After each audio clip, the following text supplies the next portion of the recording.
So clearly there's a ton of value and a lot of expertise in this. But one question out there that I'm sure everybody wonders is, what does this process cost?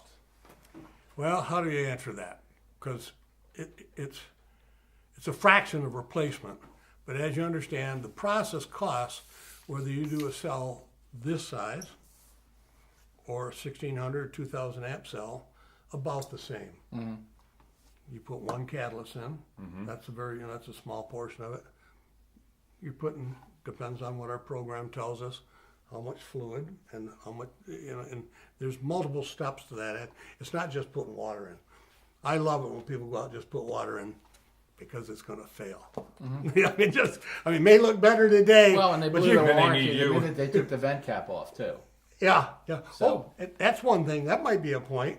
We're the only company in the United States that's allowed to put vents, and we have it in writing from all 4 of the major manufacturers. Wow. The only one. We're the only company in the United States that has catalysts for all of them. Why? Because we make them. Obviously, the process. Philadelphia Scientific sells to the manufacturers.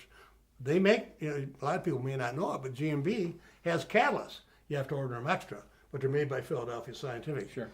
Every East Penn battery comes with a catalyst in it.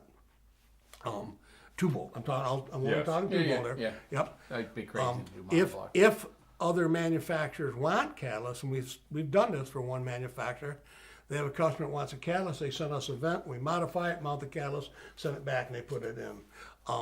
We also are the only company in America as of right now that has in writing from a manufacturer that we can add water to their cells. Okay.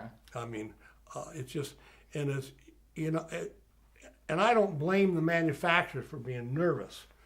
If you don't get that vent back in there properly, you've created a problem. And every manufacturer tells you if you go to replace this cell in this string, if you have trouble getting in, you take the vent out, you put it back in. Right. But they always worried about that, because if you don't reseat that, and everybody's so honest that if you forgot to put the vent in and then realize that after it died, your battery failed. That's after I tightened the vent back. Without pressurization, it can't recombine. It's it. Yep. So because this is a fraction of the cost of replacing new batteries, does this technology upset battery manufacturers? Good question. I think I know it used to many years ago. Now, not really. And as you understand, battery manufacturers, and rightfully so, are in a business of making a profit selling batteries. Let's say it's a telecom battery. They got a 7-year warranty. I don't know a single manufacturer that won't honor their warranty. We just did it. We're doing a job for a utility and a telecom thing down in Florida, and one cell in a string is 5 years old. It bit the dust. We were running load tests. Mm-hmm. No problem whatsoever. We sent them the data, all the data. Manufacturer sent the cell, freight included, to Tampa. We're going to put in, the customers got to pay for the freight, but they honor their warranties. Now, if that had been 7 years and 6 months, Dan, I got a bad cell. Jeez. Sorry. I'll sell you a new one. Well, you're a good customer. We'll knock 10% off. You're a good man. Good man. But you never know. I was in engineering. Yeah, that's right. No, you're very quick on your feet. Yeah, but that. I'm on my ass. But yeah, same thing. But they did fight it.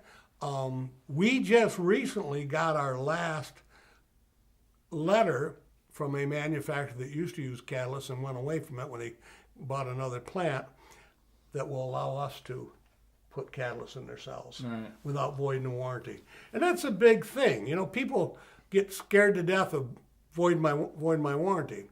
Not me, but hey, I don't. And the bean counters especially, maintenance and operations people say, I want my thing to function. Right. What the beauty of IOVR is, you can see it. Here's the numbers before we walked in the door. Here they are now. Here they are now. And remember, all the manufacturers of that equipment say this is a guide. And with the battery manufacturers have a 7-year warranty. You also stand behind your work as well. So yep. We seems like that's why viable option. Well, that's why we will guarantee internal ohmic value recovery, because I can show it to you within an hour. Obviously, it's better to show you the next day, but it's typically a 24-hour, about 24-hour process. Have we done them in less? Yep.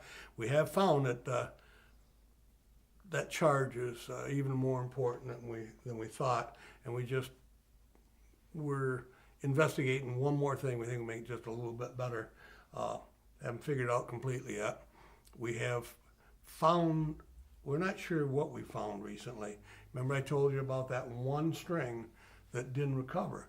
It recovered like this much. Now, but the numbers didn't look bad. The battery failed horribly, like 30-some% Okay. of capacity. Which may or may not matter depending on what your actual load is. Right, so. but this was a power plant. It was like, well, it still to this day puzzles me because I don't understand what happened. I just was sent some report from another power plant, and they had batteries that are 7, 8 years old, 8, 9 years old, I stand corrected, of the same, not the exact same model, but the same design, and ohmics looked good, not bad, weren't perfect, voltage good, current good. You know, one of the things that if you're having a real problem, you'll see the float current start to go up. It'll start to increase. When it gets real bad before thermal runaway, yeah. you will start to see a differential between the cell temperature and the ambient. And they've sent me some of the records. I've asked for more because there was no warning. Okay. They may be wanting us to come out because we've done other work for them, do the recovery, but I'm also a little nervous about, wait a minute, you had this one over here that was like that, didn't show anything like normally. I mean, the things when we look at reports, some things just jump out at you.